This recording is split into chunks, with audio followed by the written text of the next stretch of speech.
Special WTF Oscars edition, apologies, Mark Maron, of the BS podcast is brought to you by SeatGeek, our presenting sponsor since 1975. We have college basketball conference tournaments and March Madness coming up. I can't think of a smarter, easier way to get tickets to these games than SeatGeek. I went on there today, coincidentally.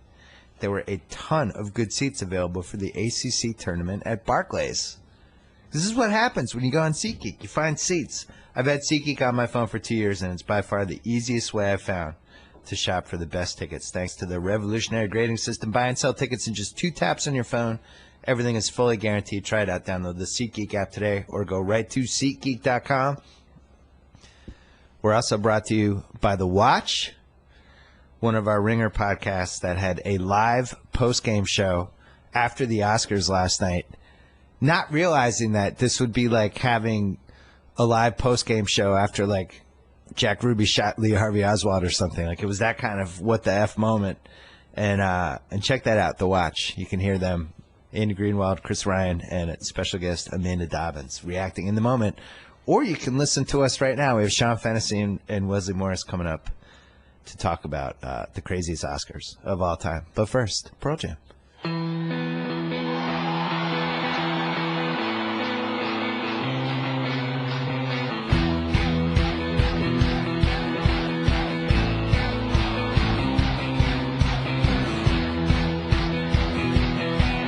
All right, Sean Fennessey, editor-in-chief, The Ringer. Wesley Morris, critic-at-large, New York Times. We all worked together at Grantland once upon a time. These two love movies more than anybody I know. That's not hyperbole. Last night's Oscars was headed toward a really blah ending, and then all hell broke loose. Wesley, what was your reaction? Well, okay, so I was sitting there. I was watching. I think at that point, Jason Horowitz had not gotten up, or Jordan Horowitz had not spoken yet, one of the producers of La La Land.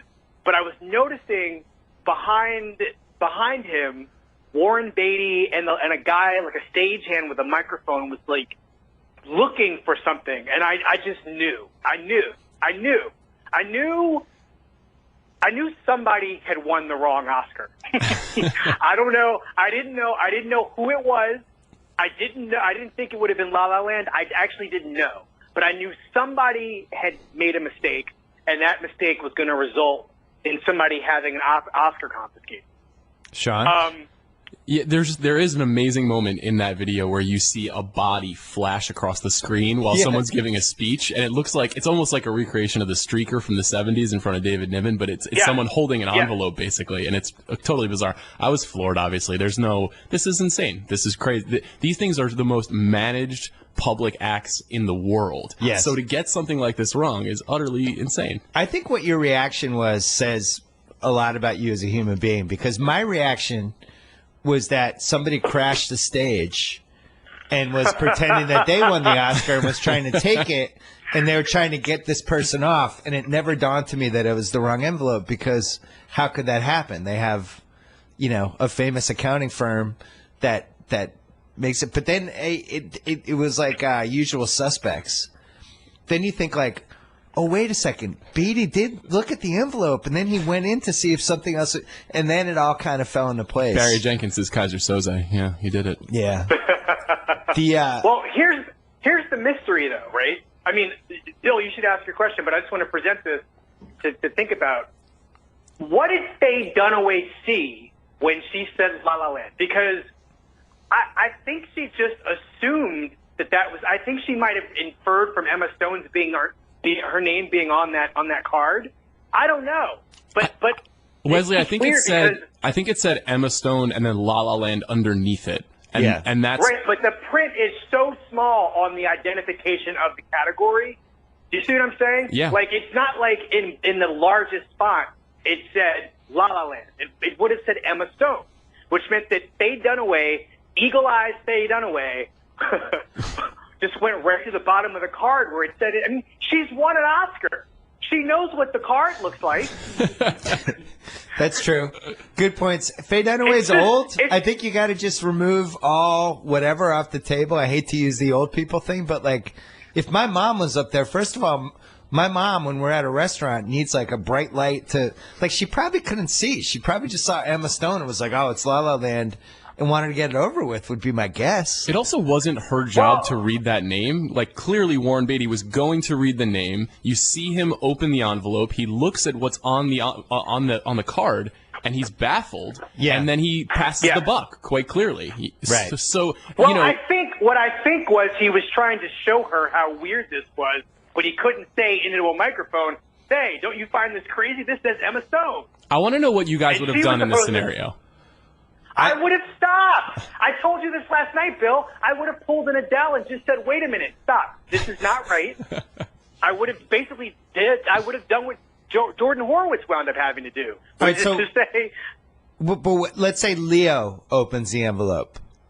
He probably stops, right? Because he won last year. He knows what the envelope looks like. But Warren Beatty had won an Oscar in how many years? 35 years. 35 years, and he's an old man. Well, Faye Dunaway was even longer than that. So right. It went from being so happy to see them on the stage together. Like I saw some terrible horror movie a couple months ago. I told you this, Wesley, and Faye Dunaway was in it for 2 scenes, and I was just kind of bummed out. Faye Dunaway, this iconic actress from the 70s, and now there's a relevancy again. But I have 2 very important questions. Mm-hmm. Does this go in the first sentence now of Warren Beatty's obituary? When people write about Warren Beatty, are they going to say Warren Beatty, comma, who was involved in the craziest Oscars disaster that ever happened and also won a bunch of Oscars? Like, how does this play out? Wesley, what do you think? No. Because, okay, no. If he dies tomorrow, maybe. And this look from the look on his face, this was probably enough to kill him. He's lucky to be alive. He is. I just feel like, oh, man, I have so much sympathy for every single person involved in that scenario. Moonlight was the movie I wanted to win most. I do not hate La La Land the way some people hate it. I think it is a good movie with some, like, bad some bad political problems for me, but I like talking about them. I would not wish what happened to anybody last night on my worst enemy. Not the people at the accounting firm, not Warren Beatty, not anybody involved with either movie, not the poor stagehand who had to figure this nightmare out. Like, it's so bad. And I think as far as Warren Beatty goes, no, because he was a classy gentleman about it as far as I'm concerned. Okay, good. I mean, he honestly didn't know what to do. Yeah. I mean, he made the wrong decision in as much as he, like, just didn't turn around and say, you guys gave me the wrong envelope. Well, but it reminded me in a weird way of the Justin Timberlake Janet Jackson Super Bowl, where it took 2 people to tango, and in this case, JT was Faye Dunaway, and Warren Beatty was Janet Jackson. Like, she was the one that said La La Land won. He was the one who was confused and didn't know what to do, and she barged in.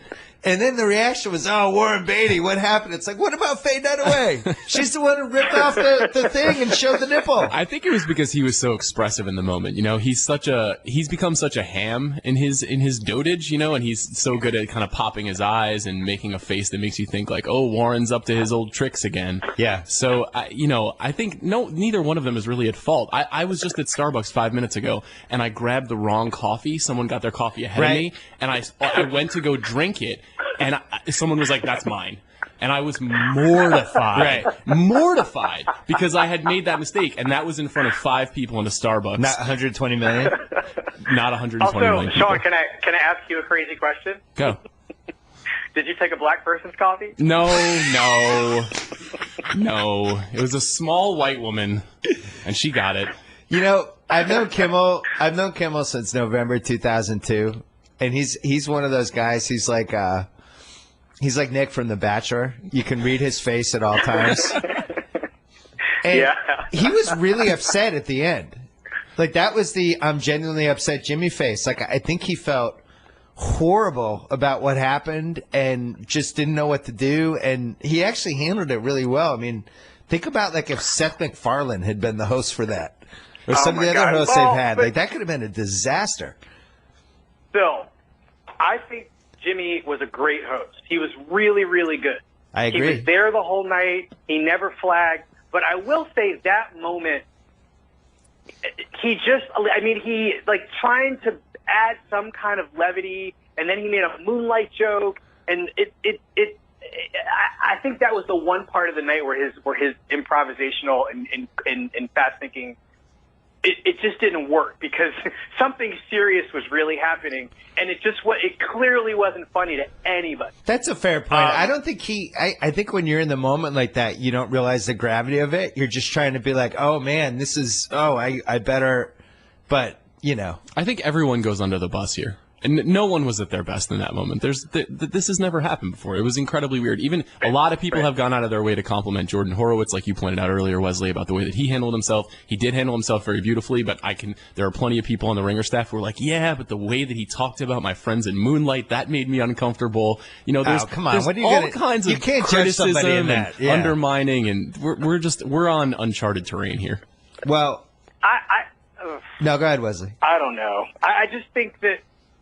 Oh God! Can you imagine? This is the Oscar dream that I have every year, except it never comes true. And it's always like, this year I had it about Isabelle Huppert. I had an actual dream that Isabelle Huppert took Emma Stone's Oscar. I swear to God, she went up on stage and just took the Oscar out of Emma Stone's hand. I'm not kidding. Well, you know who else dreamed that was gamblers, because there was some heavy some heavy Isabel action. She went from like 20-1 to 9-1.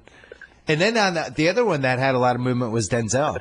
Yeah. By the time the Oscars launched last night, Denzel was like a minus 180 favorite. And that's like, there's a lot of people that won last night just because of what happened and how it played out that overshadowed everyone else. Denzel's reaction during the Casey Affleck speech, I think, would have been a big deal today, and now nobody cares. Yeah, what did you make of that, Wesley? Just look at the look on Denzel's face when Casey shouted him out from the stage.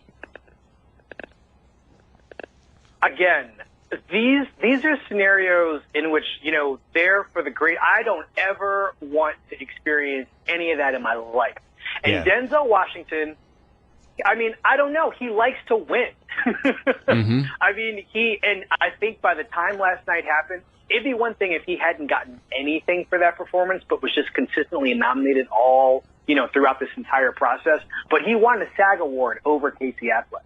Right. And that was actors saying to these two actors that Denzel, we think this performance is better. I think there was also the sense that Casey Affleck would get dinged somehow by enough voters by the sexual harassment situation for that to be sort of distasteful for people. But I think Denzel's reaction was, the reason to love that man is that he doesn't act when he's not being paid to. Right. That's a good way to put it. I heard, so last night or yesterday afternoon, ABC was rerunning old Barbara Walters Oscar interviews. Oh. And they reran this one from Denzel from 93 after he'd done Malcolm X. When he was like Al Pacino. Right. So there was a couple fascinating things about this. One is he's almost cocky. Like I would use the word cocky to describe it. And he's completely unself-aware, which the internet over the next 15 years completely changes what a Barbara Walters interview is. And all of a sudden now people are tiptoeing and being very careful. Back then, he's like, she asked him, like, do you think you should win? He's like, well, I see people talking about Clint Eastwood, but come on. I love Clint Eastwood, but come on. That's not what he did in that movie compared to what I did. And you're like, whoa! Like, it's like shots fired at Clint Eastwood. And he's like, the only one that, Pacino won, I get it. He's 1-8. But, very, very, like, this Oscar belongs to me unless they give it to Pacino. So I don't know. He's just a confident dude. I think what Wesley said is right, too. I think more so than anything, even aside from some of the political or social discomfort that some of the Casey Affleck stuff creates, I think Denzel just really wanted to win. This was a huge passion project. He directed that movie. Yeah. Like, it was a big deal for him.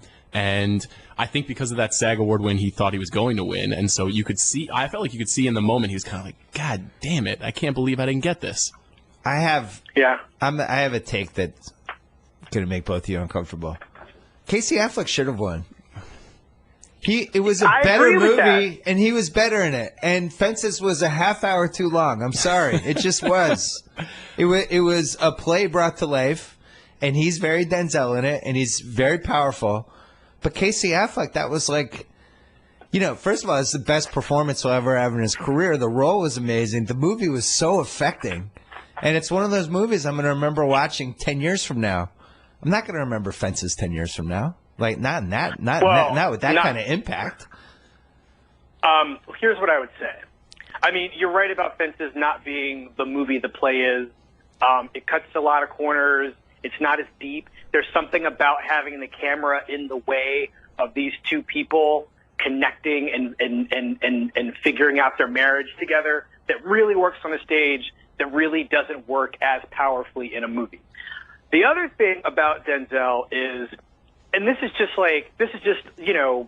gender in America. Can you imagine? Now what is that? That would be Denzel's 5th time losing an Academy Award as an actor. Meryl Streep has lost 17 of those bad boys, or 18 of them. 18. Can you imagine that, if she thought she was going to win for Florence Foster Jenkins last night, if she had sat there the way he had sat there, and had just been like, I'm not doing this. This is ridiculous. I don't think he needed to win the Oscar for Fences to validate anything that's happened in his career. And no, I don't know. I think he's been better in movies. Do you think that was one of the 3 best performances of his career? I would say hell no. I mean, it's not, but it is one of the 3 best of probably the last 10 years. And of his last 10 years. Yeah. Yeah. And obviously, like I said, it's a very personal movie for him. It's complicated. I was almost certain that he was going to win after Barry and Terrell won for the Moonlight script, and after Mahershala won, and after Viola Davis won. And it did seem like, at least in the acting categories, there was a very pronounced sea change that was happening. But I thought when Lonergan won for screenwriting, that's what made me think that Casey was going to win. And the other thing with Denzel, the son in Fences is just not good. And he has a lot of scenes with that son. And it's like watching, LeBron James playing pickup against like the 15th guy in the Cavaliers. Like the scenes are uncomfortable because the son can't hang with Denzel. I think that's not that he's not good. I think it's just that you've got Denzel and Viola in a movie and they're just, the wattage is on 1,000, The son's not that good. Okay. If you compare him to the kid in Manchester, who I thought was really good, Lucas Hedges, he's not remotely as good as that kid. And Casey had a lot of good scenes with that guy. I just thought Casey was better. Wesley, here's what the other thing to say about. Oh wait, what, Sean? When Damien Chazelle won, did you think that it was over completely, or were you still holding out even an ounce of hope for Moonlight? What I would say is, and I don't know if I mentioned this here before, but no, I didn't. I haven't told you guys this because I don't. I think that when you've got a movie nominated for 14 Academy Awards, there are some things that you'll know instantly in the beginning of the evening how things are going to go for that movie. Right. Especially if it doesn't have any supporting actor nomination. You just have to watch and see how many, like whether it wins some of those craft awards that under ordinary circumstances it should never win. Like the winning sound mixing and sound editing. If La La Land had won those 2 awards, it would have won everything. Because that would have just meant everybody was checking boxes for that movie. So I knew when it was only winning sporadically and there was no clear momentum, and it was losing to movies that it should have lost to. Although we can talk about the Hacksaw Ridge that editing went in a second. Yeah. But I think I always thought that there was a possibility. I always think there's going to be an upset at Best Picture. I mean, it doesn't always happen, but sometimes it does. Hey, Wesley. And I was, Speaking of winning. I'm here. Yeah, speaking of winning. Let's talk about Squarespace because they've been winning a lot lately.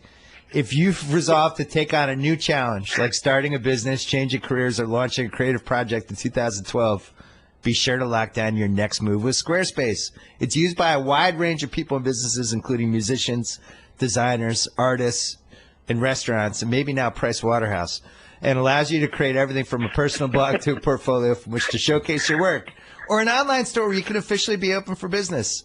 You can get a unique domain to set you apart in your field, and with Squarespace's award-winning templates, Creating a beautiful website is a simple and intuitive process. Fennessey went right to his phone as soon as I started reading this. I love Squarespace. There's nothing to install, patch, or upgrade ever, and Squarespace's award-winning 24/7 customer support can help you with any problem, no matter how technical or trivial seeming.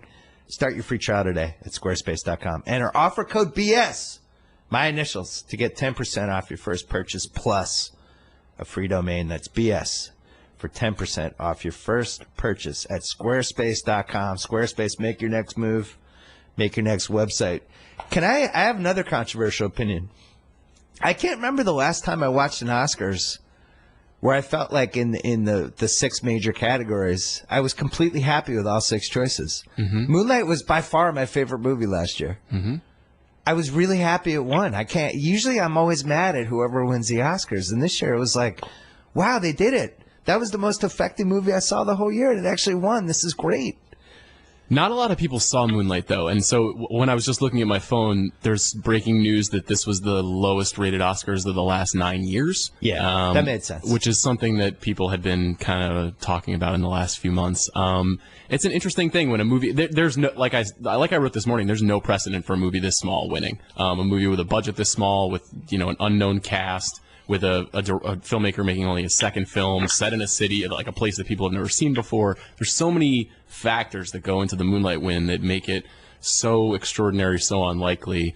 And not to mention, it was a discovery of a gay boy becoming a gay man. Yeah, I mean, you left that part out. That just won the Oscar. It's unbelievable. Wesley, I am equally shocked. The thing that sucked about what happened last night is I was not allowed to really think about it until about 11 o'clock this morning. Right. And, I think circumstances under which it won kind of suck because there's a whole paragraph that you have to get through to get to what a monumental event that was. And what it says about the people who decided to make it happen, like the voters in the Academy, the number of precedents that it establishes or shatters. I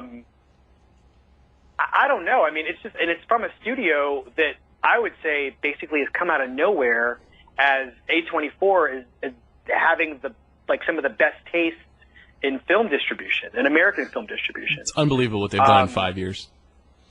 Yeah, I mean, it's amazing, and I think it also says a lot about how broken Hollywood is too.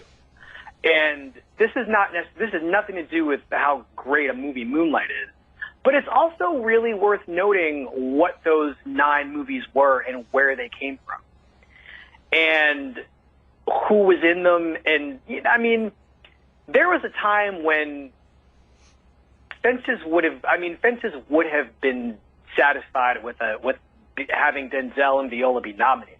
Right. The idea that it's a Best Picture nominee, I mean, and it's not so much that's not a judgment against that movie's quality.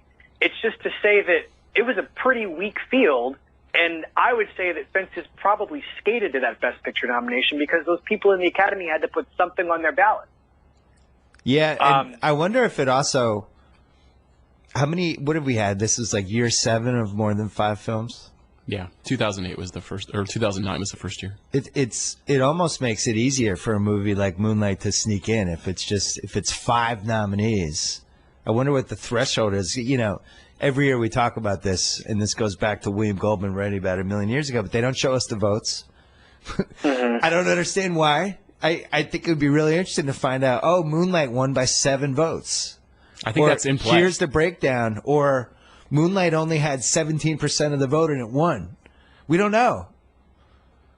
I'd like to know. Well, this seems like relevant information. There are a lot of complications with the voting. Like the rules are fairly arcane, where if a movie doesn't get a certain percentage of first place votes, then you start rendering the second place votes for a movie. It's actually more complicated. I would like to know that stuff, though. Yeah. This seems important. I think Wesley's right, though. This is a weird, very anomalous year. Like the fact that La La Land which is a very strange, unlikely frontrunner, was thought to be such a juggernaut that it tied the all-time record for most nominations, is bizarre. It's a postmodern musical, made by a guy who loves the films of Jacques Demy and is obsessed with jazz. Like, that movie has no business being the frontrunner at the Oscars. Or making $350 million and counting. It's bizarre. Who would have guessed that either? It's bizarre. And it's also, and it has been slagged off a lot in the last 2 months, but I think in some ways this is weirdly one of the best things that could have happened to La La Land in people's memories, because now it has resumed a little bit of underdog reputation. But nevertheless, I think that's true of not just Fences, Wesley, but Hidden Figures, Hacksaw Ridge, these movies that, are pure Hollywood spectacle, but oftentimes would be on the outside looking in of a prestige conversation. They would be maybe 6 or 7 or 9 in the conversation, but because there are 9 opportunities and because there was not, there was no Saving Private Ryan this year. There's no Brokeback. No. Well, Brokeback Brokeback wins if this is 11 years later, right? Right. Totally wins. Yeah. There were upsets, but there were no juggernauts. Yeah. Wesley. Yeah. This is a good thing, right? For movies? Or does this have no impact whatsoever? I think this is a good thing, but it is indicative of a bad thing. I think this is a really good thing for a studio like A24. I think it is a good thing for people who produce and subsidize our movies to really believe that there is some kind of audience for a movie that does not star famous people, especially famous people like Denzel Washington, famous black people. I think it is good for movies that aren't about anything larger than just being alive. I mean, that's another thing that's unprecedented as far as I can remember. Like a movie that's not about Hollywood, that isn't about war, that isn't about something that happened in real life from the headlines, and it's just about people living lives. That movie is, I mean, I'll have to look, but I can't recall. Maybe Driving Miss Daisy, crazily enough. You know what I think it is, Wesley? I think it's actually Crash is the last time there was I was gonna say, but that doesn't really count, does it? Well, I mean, it does count, but it doesn't count. It's about an issue, right? Yeah, it's a pat yourself on the back movie, but it doesn't fall into that traditional war biopic movie about Hollywood trifecta that a lot of Best Picture films fall into. It's interesting. So one of the things that's happened in sports the last 5 or 6 years, which I've talked about and written about, is that the sophistication of the internet and all the people writing about what should happen and here's what was actually good and don't do this and it's actually prevented us from MVP and Rookie of the Year and Coach of the Year, all those kind of disasters. You don't have massive mistakes with the MVP anymore. There's so much written about it, and I think the voters don't want to look bad. They're also more educated, I think, than they used to be when they read this stuff and like, oh, it's actually not that good that he's averaging at 30 points a game because it's plus minus, and you just go to this other level. And I wonder if that's starting to happen with the Oscars. I don't know how old the people who vote for this stuff is, but, you know. Well, yeah, but it just seems like the sophistication has to be up because you think about it, like La La Land wins cinematography, right? Doesn't win screenplay. Lonergan wins screenplay, and he should have won screenplay because it was a better screenplay than La La Land. La La Land wins best song. La La Land wins best director. I'm fine with that. That movie was extremely well directed. Emma Stone wins best actress. It's defensible, you know, but it's like on down the line there was no outrageous pick, and I wonder if that's where we're headed with the Oscars. Well, here's my interpretation of that. I think that you're right that in the sort of the core 6 categories, for most serious film fans, this is a pretty good outcome, right? You can go down the line and just say, I feel good about all of these. You know, the Academy, obviously, in the last 12 months has made a lot of moves to diversify the voting body. You know, that helps. They've added more young people. They've added more people of color. They've added more women. They've added more international members. I think that that's part of the reason why this happened. But I think that the other part of this reason is just that this was a weird year. That, like Wesley was saying earlier, that we don't, in another year with a different kind of movie, if there was a Quentin Tarantino movie in this roster or a Martin Scorsese in this roster, there was a Martin Scorsese movie this year, but it was not loved. But if there was something that was a little more traditionally Oscar, liked it. I'm medium on silence. Okay. Chris Ryan. Chris Ryan. Chris Ryan loves it. Okay. I'm in. I mean, listen, there's a whole other class of movie that I think the movies don't even recognize they make anymore. And I think that movie was dumped. I think that there are a handful of other movies that were dumped by, like, good directors. What was the biggest one? What was the biggest travesty for you in that respect? Travesty. Well, I mean, there wasn't a movie that I loved so much that didn't get nominated for anything. I mean, my two favorite movies were there. Moonlight and O.J. Made in America. They were nominated and they won. So this was a magical year for me, and this never happened.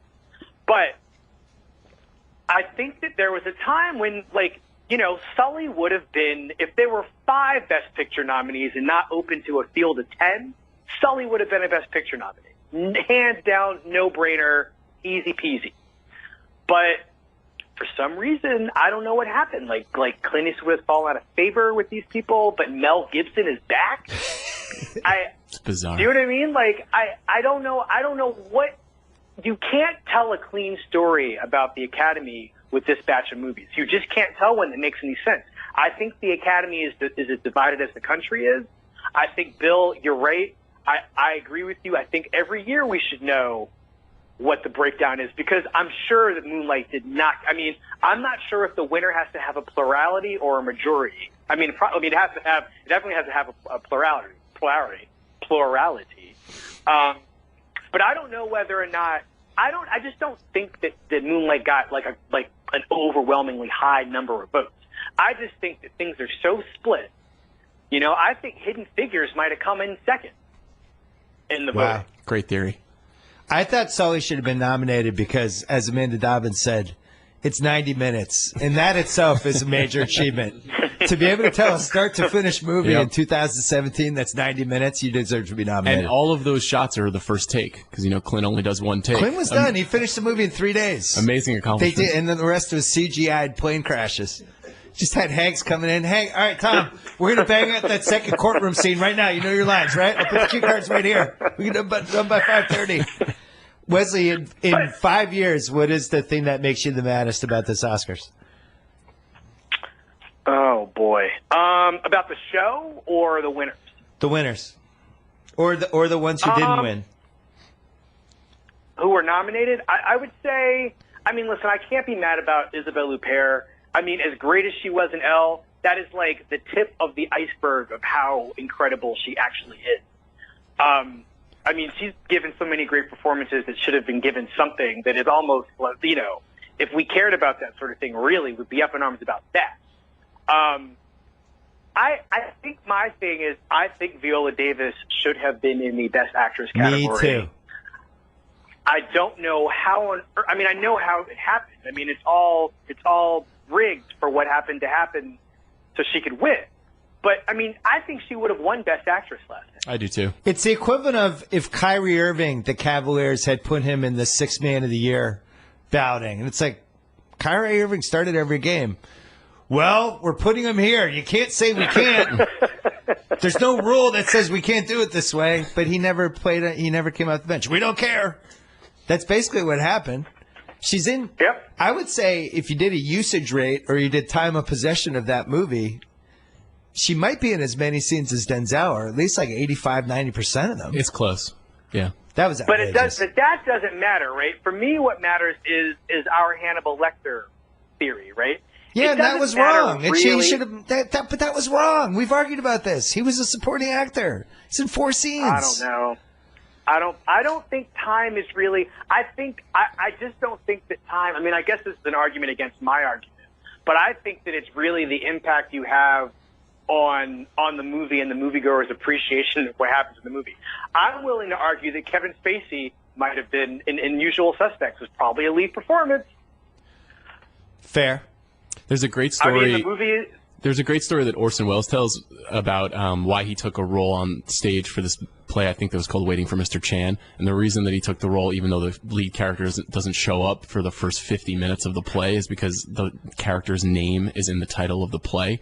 and the whole thing is sort of built around him, even though he only appears at the very end of the story.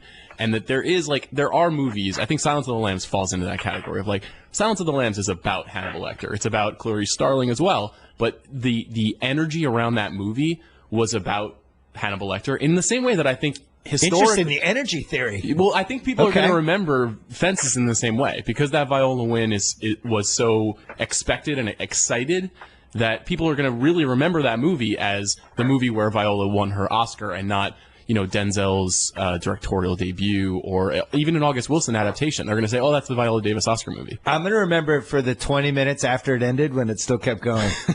After Denzel died. And then there's another 20 minutes after that. It's like, wait, Denzel's dead? We're still going?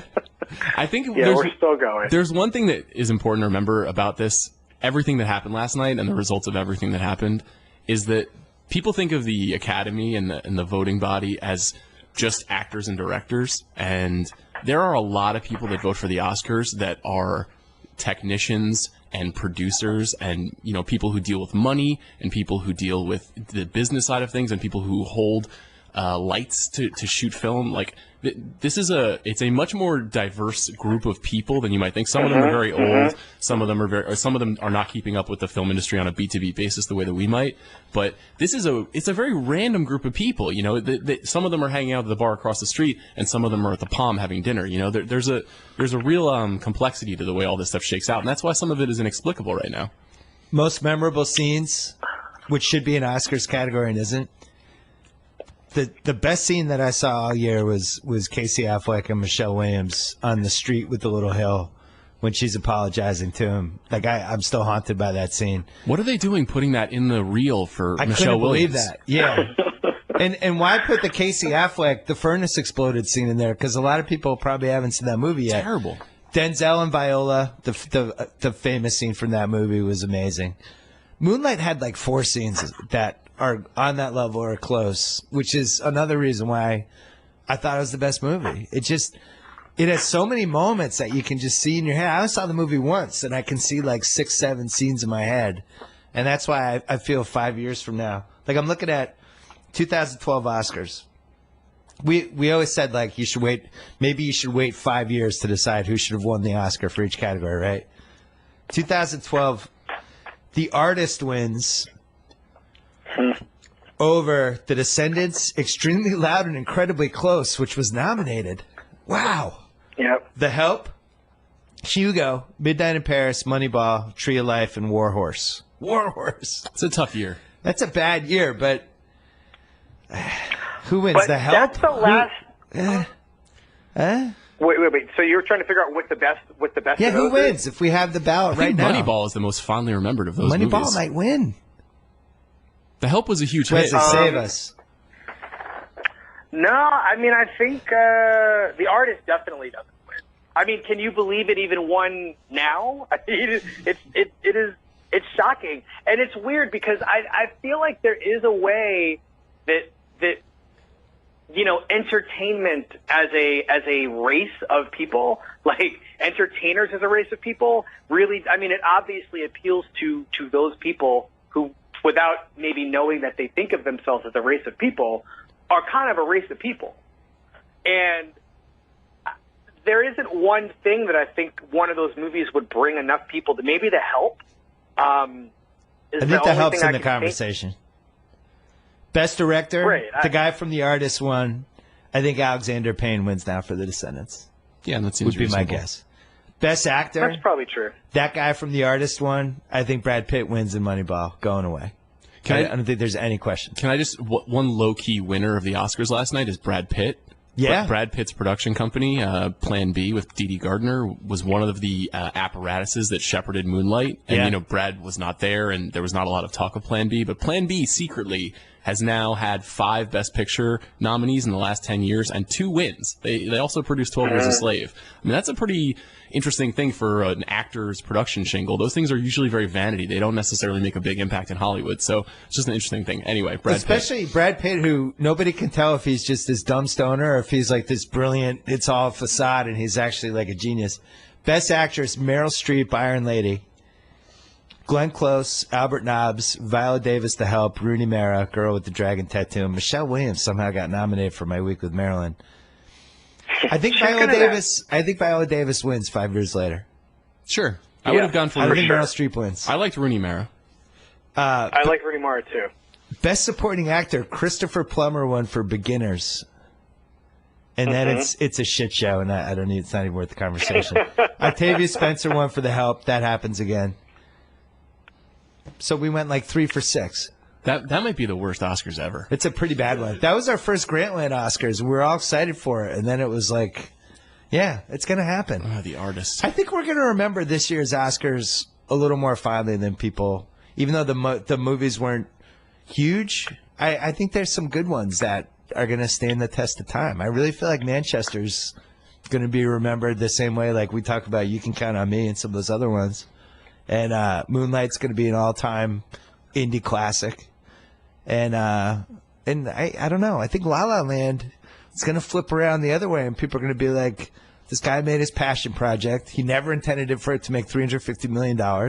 He never intended it for it to be the most polarizing movie in 5 years.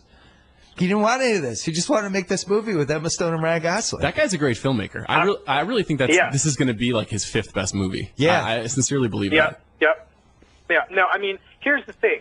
I think that this is a movie that reads to me as a movie made by a person 10 years younger than Damien Chazelle currently is. I think that all the politics in that movie, while they're still there, are not things that I think he is creatively thinking about from here forward, at least in the way that he's currently thinking about, right? Mm-hmm. I think that whatever this Neil Armstrong movie is going to be, I don't plan on being annoyed by that movie. You know what I mean? I just want people to be able to go to a Damien Chazelle movie and just inarguably experience what an extremely talented guy this filmmaker is. But because his 2 best-known movies are about jazz in some way, and they're about jazz in, I would say, a somewhat problematic fashion, you kind of have to wrestle with the content as much as you do with the form. But looking at just looking at what happened last night and looking at those 9 movies, the question that you really ask yourself is not so much how you remember them, but it's more how often you'll watch them. And of the movies, I mean, I just think I don't ever want to see Lion again. I know people like it. I find that cheap and really offensive in terms of like what it tries to do to your emotions. I'm with you 100% on that. I liked it. Oh, Bill. Oh, jeez. Cheap tears. Oh man, when that orphan, when they start grabbing the kids in the subway, that's about as scared as I've been in a movie in 3 years. That's the one movie, even more than Hacksaw Ridge, that's the one movie that made me feel like it was 1985. I was like, how is this here? How did this movie get made? What is happening? It was like the schmaltzy, Nicole obvious. Kidman in a bad wig. Come on, it's fine. Everyone's too sensitive. I mean, Hell or High Water, extremely watchable. I've seen that more than once. I could keep watching it. If Fences comes on TV, you're not going to turn it off because either Viola or Denzel is going to be in the scene, and you're just going to keep watching. Arrival. I'm going to turn. Is it okay if I turn off the last 20 minutes? Sure, of course. Okay, thanks. They're not great. Yeah. Okay. Wait, hold on. La La Land. Oh, keep going because we have to say hi to our friends at Wink. Okay. I think most of these movies are just extremely rewatchable, which isn't always the case. Like last year's movies are not to me. That's not true. Last year's movies actually are pretty watchable. What were they? Let's see: Spotlight, Big Short, Mad Max, Fury Road, The Martian. I would not describe The Revenant as rewatchable personally. I'll tell you one thing: The Martian is way more rewatchable than I expected. It is. I jump in. Yeah. It's not on the Castaway level for me yet, but it's close. Hold this thought though. We're going to take a quick break, talk about wine. My wife loves whining about my faults, and she really loves wine.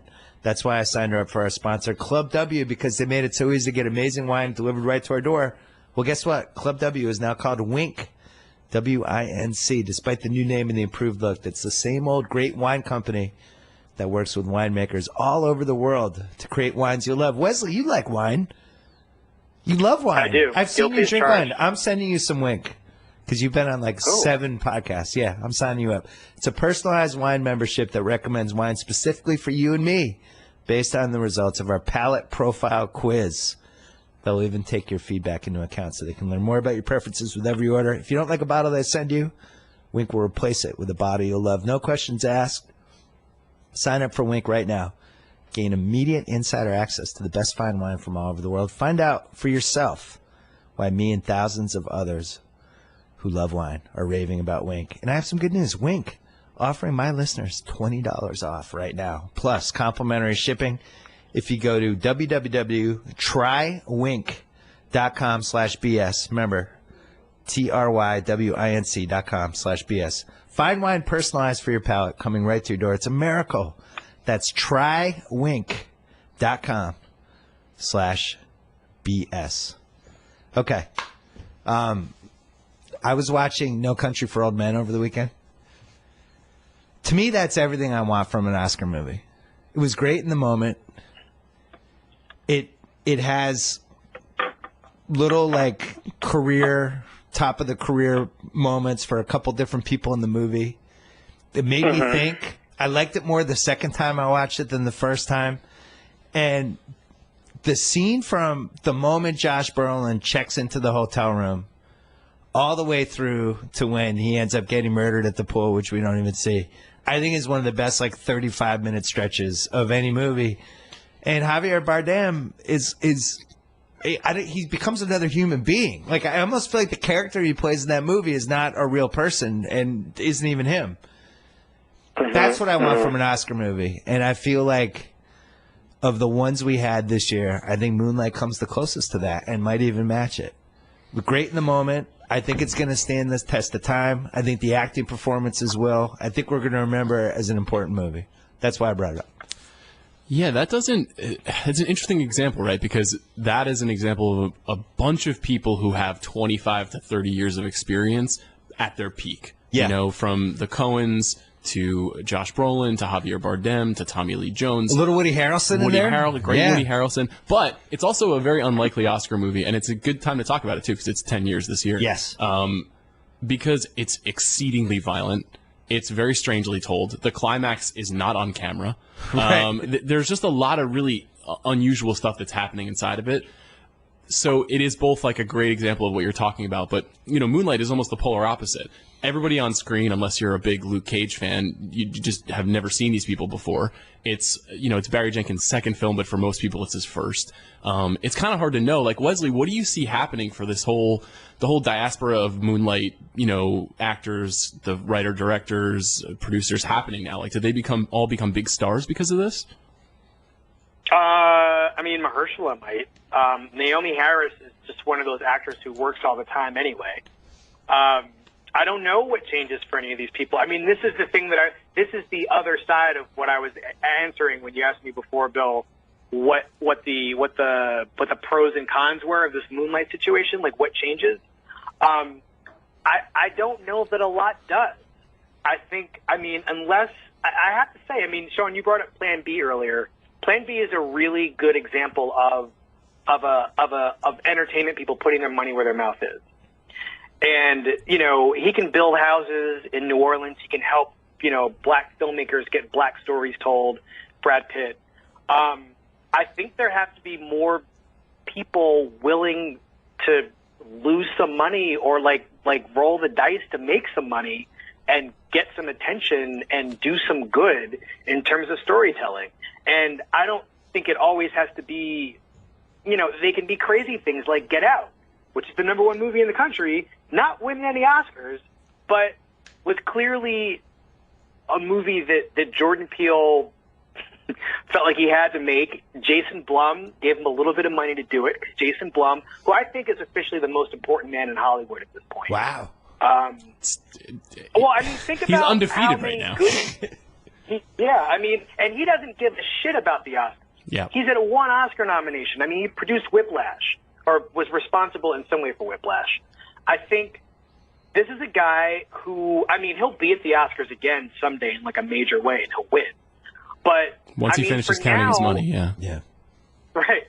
I think that he I mean, he's a really good example of somebody who will just tell the best stories by the best people. He did Shyamalan's movie. The movie's a huge hit, and it's really good. I think he's a good presiding influence over filmmakers. But the question is, how many people like that and the Plan B people are really going to give people who aren't Damien Chazelle chances to make movies that aren't a Star Wars movie? Forget that. I mean, those people aren't even making Star Wars movies; they're being given the option to. But what are we gonna see from people who are, Asian American, Arab,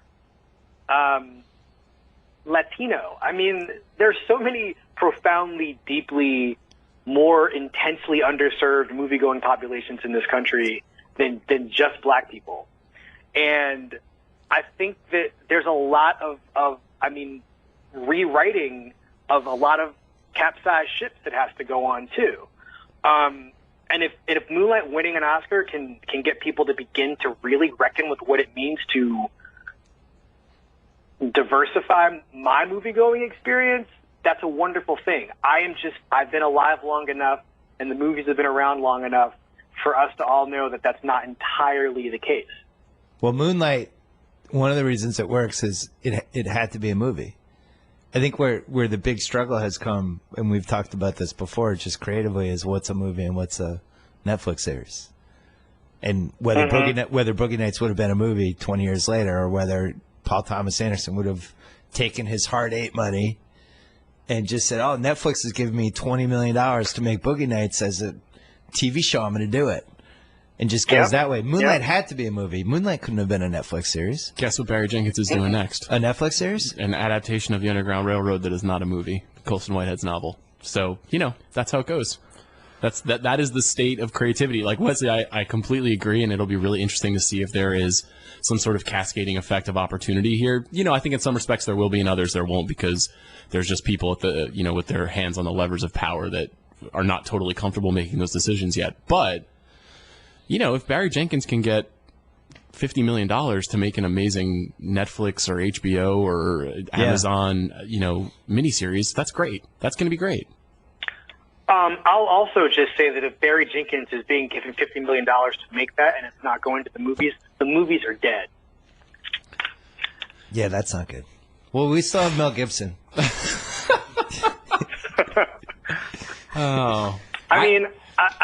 I hate to be that guy, but I just think it's true. I mean, we're at a point, we're at a real critical juncture right now where if you're pick a great filmmaker and you're being in the good money for good work is coming from the Netflixes of the world. By the way, a company that, to my mind, is on the verge of Weinsteining their movies, which is Weinsteining their product. They get all this stuff. They just have it on the platform. You don't really know it's there. There's not a lot of advertising for a lot of this stuff, and it just kind of sits there. As far as I'm concerned, there's no real cultural conversation around a lot of these works, and you just have to hope you've got a friend on Twitter who's also watching it, and I don't like that model necessarily. And maybe this is just like I'm just old enough to kind of want the sort of more organized chaos of what movie-going traditionally has been. But I also think it says a lot about where movie making and movie production and entertainment production is, too.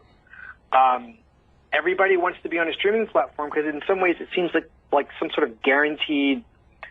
I don't exactly know what the money is on it because they're not transparent companies.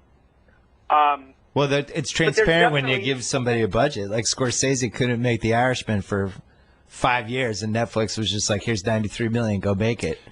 If they're going to start doing that, that's the game changer. And then I think we could see a comeback for the movies like on the level of The Departed, like like the Affleck movie that he just made that nobody saw.